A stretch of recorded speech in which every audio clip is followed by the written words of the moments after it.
Film की शुरुआत David bird नाम के एक व्यक्ति से होती है जो लंदन में अपने 2 बच्चों के साथ ट्रेन में सफर कर रहा होता है। कुछ ही देर में वो देखता है कि एक आदमी अपना फोन कचरे में फेंकता है और फिर टॉयलेट में चला जाता है। डेविड ये भी देखता है कि ट्रेन की एक महिला गार्ड काफी परेशान दिख रही है। वो गार्ड उस आदमी की जांच के लिए टॉयलेट के पास जाती है, लेकिन अंदर से कोई जवाब नहीं मिलता। ये देखकर डेविड पास के एक यात्री से कहता है कि वो उसके बच्चों का ध्यान रखे और फिर वो खुद गार्ड से बात करने के लिए आगे बढ़ता है। वो गार्ड को बताता है कि वो पुलिस अधिकारी है और पूछता है कि क्या हो रहा है। गार्ड बताती है कि उसे डर लग रहा है क्योंकि उन्हें सूचना मिली है कि ट्रेन में एक आतंकवादी हो सकता है। वो सोचती है कि टॉयलेट में बंद आदमी खतरनाक हो सकता है क्योंकि उसका बर्ताव अजीब लग रहा है। अब डेविड फैसला करता है कि वो उस संदिग्ध आदमी का सामना करेगा और गार्ड से दरवाजा खोलने को कहता है। उसका प्लान ये है कि अगर वो आदमी बम लेकर बाहर आए तो वो उसे धक्का देकर बाहर फेंक देगा। लेकिन कुछ ही देर में वो आदमी बिना किसी बम या हथियार के बाहर आता है और आराम से अपनी सीट पर वापस बैठ जाता है। डेविड राहत की सांस लेता है और टॉयलेट में जाकर देखता है कि उसने वहां कुछ छोड़ा है या नहीं। अंदर जाने पर वो हैरान हो जाता है जब उसे एक डरी सहमी हुई औरत मिलती है जिसकी कमर पर बम बंधा होता है। वो देखता है कि महिला बहुत घबराई हुई है और ये आतंकवादी जैसा काम करना नहीं चाहती। डेविड उससे बात करने की कोशिश करता है। औरत अपना नाम नादिया बताती है और कहती है कि वो संदिग्ध आदमी उसका पति है। नादिया बम विस्फोट करने की कोशिश करती है, लेकिन डेविड उसे शांत करता है। वो नादिया से कहता है कि बतौर सैनिक के रूप में उसने अफगानिस्तान में आतंकवाद और हिंसा देखी है जिसका अंत कभी अच्छा नहीं होता। डेविड नादिया से कहता है कि वो ये सब छोड़ दे और उसे उसके पति से बचाने का वादा करता है। कुछ देर बाद ट्रेन रुक जाती है और पुलिस अंदर आ जाती है। वे नादिया को मारने ही वाले होते हैं कि डेविड उन्हें रोकता है और बताता है कि नादिया आत्मसमर्पण करने को तैयार है। नादिया आखिरकार टॉयलेट से बाहर आती है और एक ऑफिसर बम को निष्क्रिय करके उसे उसकी कमर से हटा देता है। इसके बाद नादिया के पति को गिरफ्तार कर लिया जाता है और पुलिस उसे पूछताछ के लिए हिरासत में ले लेती है। अगले सीन में डेविड अपने बच्चों को लेकर अपनी एक्स वाइफ विकी के घर छोड़ने जाता है। बच्चों को सुलाने के बाद दोनों थोड़ी देर बात करते हैं। विकी उसे रात में वहीं रुकने का ऑफर देती है।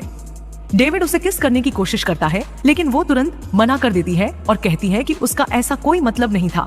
ये सुनकर डेविड परेशान हो जाता है और फौरन घर से बाहर निकल जाता है। अगले दिन सुबह डेविड को उसके बॉस का बुलावा आता है। बॉस उसे ट्रेन में किए गए बहादुरी के काम के लिए बधाई देती है। इसके बाद वो डेविड को गृह सचिव जूलिया मोंटाग की सुरक्षा का जिम्मा संभालने का ऑफर देती है, जो प्रधानमंत्री बनने की दौड़ में है। डेविड खुशी से ये नौकरी स्वीकार कर लेता है और घर जाकर जूलिया मोंटाग के बारे में कुछ जानकारी जुटाता है। उसे पता चलता है कि जूलिया विदेशी सैन्य कार्रवाइयों का समर्थन करती हैं, जिससे डेविड थोड़ा परेशान हो जाता है क्योंकि वो अब भी अफगानिस्तान में बिताए समय से PTSD यानी पोस्ट ट्रॉमेटिक स्ट्रेस डिसऑर्डर से जूझ रहा है।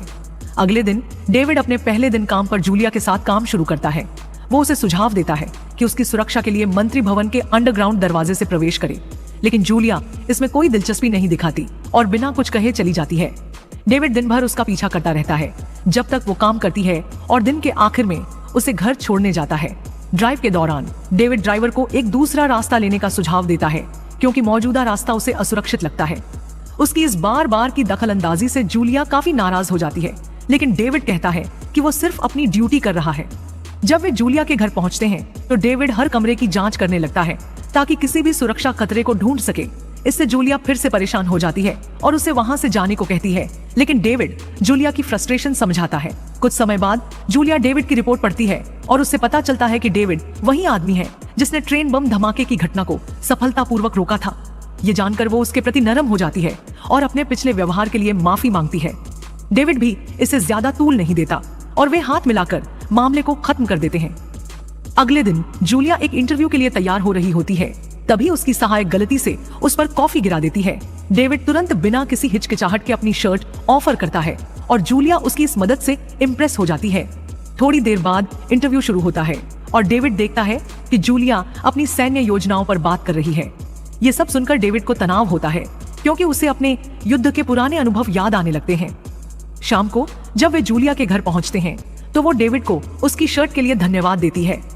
वो उसे बताती है कि ट्रेन में पकड़े गए आतंकवादी को फांसी होने वाली है। जब डेविड नादिया के बारे में पूछता है तो जूलिया बताती है कि नादिया ने अभी तक कुछ नहीं कहा है और वो अब भी डरी हुई है। इसके बाद जूलिया डेविड से उसके परिवार के बारे में पूछती है। डेविड बताता है कि वो शादीशुदा है और उसके 2 बच्चे हैं। फिर वो जूलिया से पूछता है कि क्या वो हमेशा से राजनीति में आना चाहती थी। इस पर जूलिया जवाब देती है कि वो पहले एक क्रिमिनल लॉयर थी और कानूनी व्यवस्था की खामियों को ठीक करने के लिए उसने राजनीति में कदम रखा।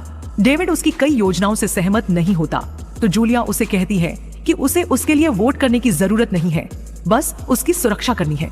इसके बाद डेविड अपने घर लौटता है और फिर से विकी को फोन करने की कोशिश करता है, लेकिन वो उसकी कॉल का जवाब नहीं देती, जिससे डेविड निराश हो जाता है।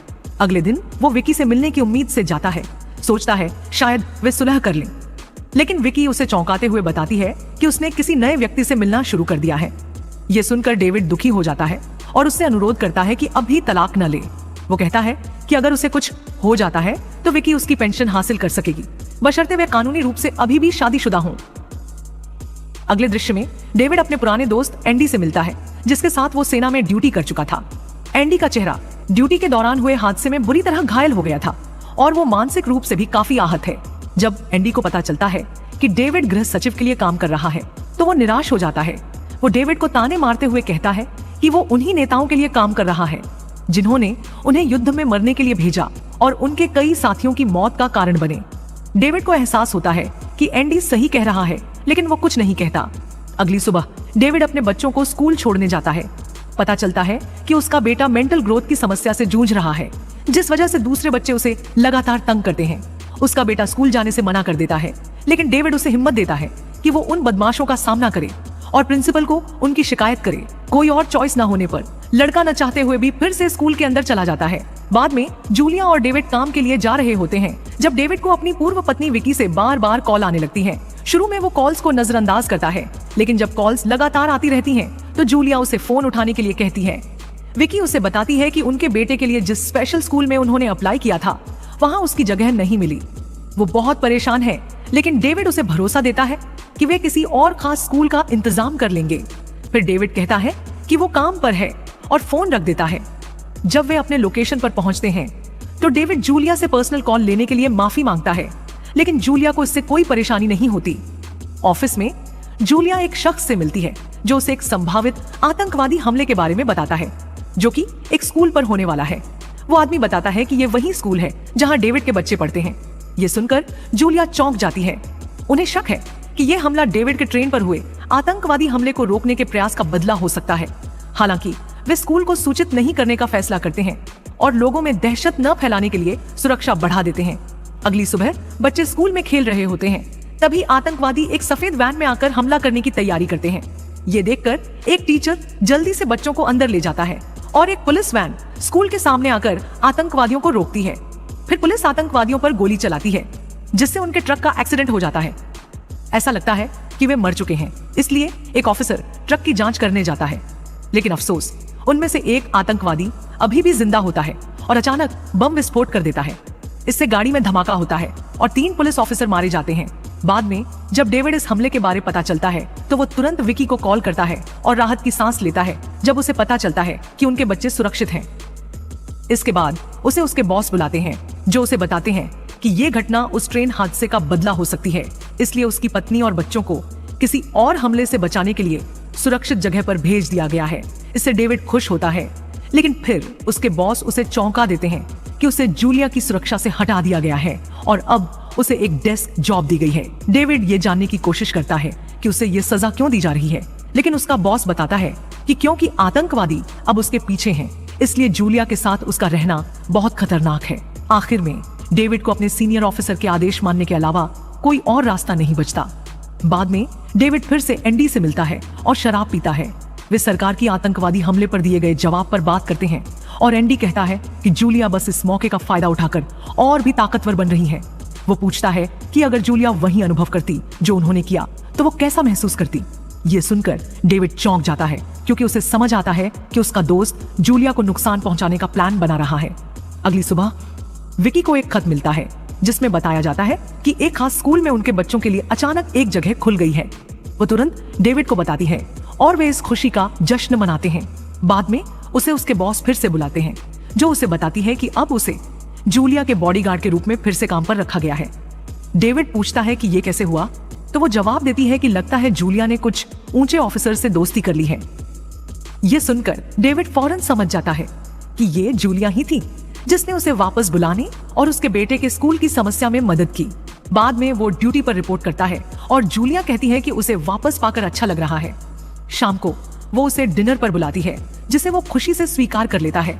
वे अपनी निजी जिंदगी के बारे में बात करना शुरू करते हैं और जूलिया बताती है कि वो एक बार शादीशुदा थी। डेविड भी बताता है कि वो अपनी पत्नी से अलग हो चुका है और सिर्फ बच्चों के लिए अच्छे संबंध बनाए हुए हैं। वो जूलिया को उसके बेटे के स्कूल की समस्या में मदद करने के लिए धन्यवाद देता है और जूलिया जवाब देती है कि वो राजनीति में लोगों की मदद करने के लिए आई थी। अगले दिन जूलिया और डेविड प्रधानमंत्री के साथ मीटिंग के लिए जा रहे होते हैं। अचानक कोई कार पर गोली चलाने लगता है और ड्राइवर वहीं मर जाता है। डेविड समझ जाता है कि वे खतरे में हैं, तो वो तुरंत एक्शन लेता है और जूलिया से कहता है कि वो झुककर बैठ जाए। गोलियां लगातार कार पर आ रही हैं, लेकिन वो उसे बताता है कि वे इस बुलेट प्रूफ कार में सुरक्षित हैं। वो उसे शांत करने के लिए उसका हाथ भी पकड़ लेता है। फिर डेविड पुलिस को फोन करता है और मदद का इंतजार करता है, लेकिन काफी देर तक कोई नहीं आता। वहीं स्नाइपर लगातार फायरिंग करता रहता है, इसीलिए डेविड गाड़ी चलाना शुरू कर देता है। कुछ समय बाद वो कार से बाहर निकलकर अपने आसपास की तस्वीरें खींचता है। जल्द ही उसे पता चलता है कि स्नाइपर पास की एक बिल्डिंग की छत पर है। जूलिया डरी हुई होती है और उससे विनती करती है कि वो उसे न छोड़े, लेकिन डेविड उसे भरोसा दिलाता है कि सब ठीक होगा और कहता है कि वो सिर्फ गाड़ी के अंदर ही रहे। कुछ देर बाद वो बिल्डिंग में जाता है और छत की तरफ बढ़ता है। उसे पता चलता है कि स्नाइपर उसका पुराना साथी एंडी है। एंडी कहता है कि अब बहुत देर हो चुकी है और वो डेविड से कहता है कि उसे जूलिया की हत्या करनी है। डेविड उसे आत्मसमर्पण करने के लिए कहता है, लेकिन एंडी खुद को गोली मार लेता है। इस घटना के बाद जूलिया की सुरक्षा के लिए उसे एक होटल में ले जाया जाता है। जब डेविड उससे मिलने जाता है तो वो अभी भी डरी और सदमे में होती है। वो रोती रहती है, लेकिन डेविड उसे बताता है कि वो अब सुरक्षित है। जब उनके हाथ एक दूसरे को छूते हैं तो जूलिया कहती है कि वो कोई रानी नहीं है और डेविड उसे छू सकता है। फिर डेविड उसे गले लगाता है और उसे शांत करने की कोशिश करता है। इस इमोशनल मोमेंट में वे अचानक एक दूसरे को चूम लेते हैं और फिर शारीरिक संबंध बना लेते हैं। अगले दिन डेविड अपने बॉस से मिलता है, जो उसके साहस के लिए उसकी सराहना करती है और उसे अवार्ड के लिए सिफारिश करने की बात करती है। बॉस ये भी जानना चाहती है कि जूलिया पिछले कुछ दिनों में किससे मिल रही थी और उसके सीक्रेट प्लान्स क्या हैं। डेविड को ये पसंद नहीं आता और कहता है कि वो ये जानकारी नहीं दे सकता, लेकिन बॉस बताती है कि जूलिया एक खतरनाक पॉलिटिशियन है और उसे किसी भी हाल में रोका जाना चाहिए। वो ये भी कहती है कि जूलिया को स्कूल पर हमले के बारे में पहले से पता था, लेकिन उसने डेविड को नहीं बताया, जबकि वो जानती थी कि उसके बच्चे वहीं पढ़ते हैं। ये सुनकर डेविड चौंक जाता है और उसे समझ नहीं आता कि क्या कहे, और यहीं पर फिल्म खत्म होती है।